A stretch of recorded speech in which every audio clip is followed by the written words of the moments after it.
சரோஜா அக்கா சொல்றாங்க, அமலா, எல்லா விஷயம் தெரிஞ்சுதான் ராகவனை கல்யாணம் பண்ணிக்கிட்டியா? அது எப்படி எல்லா விஷயமும் தெரிஞ்சும் ஒரு பொண்ணு கல்யாணம் பண்ணிக்க முடியும்னு எனக்கு ஒரு ஆச்சரியமா இருக்கு. என்னக்கா சொல்றீங்க? எனக்கு ஒன்னும் புரியல. அப்படி ராகவன பத்தி என்ன இருக்கு? ரொம்ப நல்ல பையன். என்னடி அமலா சொல்ற?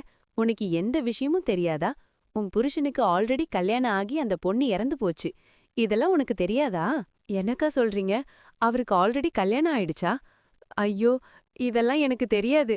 என்கிட்ட யாருமே சொல்லலையே. அடி போடி, உன் மாமியார் குஷ்பு இருக்கா இல்ல? அவ சரியான பாப்பிசாசு. உன் புருஷன் ராகவ, அவன பத்தி சொல்லணுமா? காசுக்காக என்ன வேணா பண்ணுவான் அவன். இதெல்லாம் தெரியாம இங்க வந்து மாட்டிக்கிட்டியே.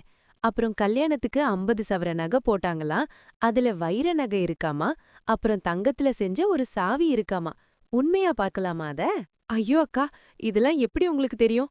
எனக்கும் என் புருஷனுக்கும் மாமியாருக்கும் மட்டும்தான் தெரியும். உனக்கு கல்யாணம் ஆகறதுக்கு முன்னாடியே இத பத்தி எல்லாமே எனக்கு தெரியும். உன் மாமியார் சொல்லியிருக்கா என்கிட்ட. என்னக்கா சொல்றீங்க? கல்யாணத்துக்கு அப்புறம் தானே எனக்கு 50 சவரம் போடுறாங்கன்னே தெரியும்.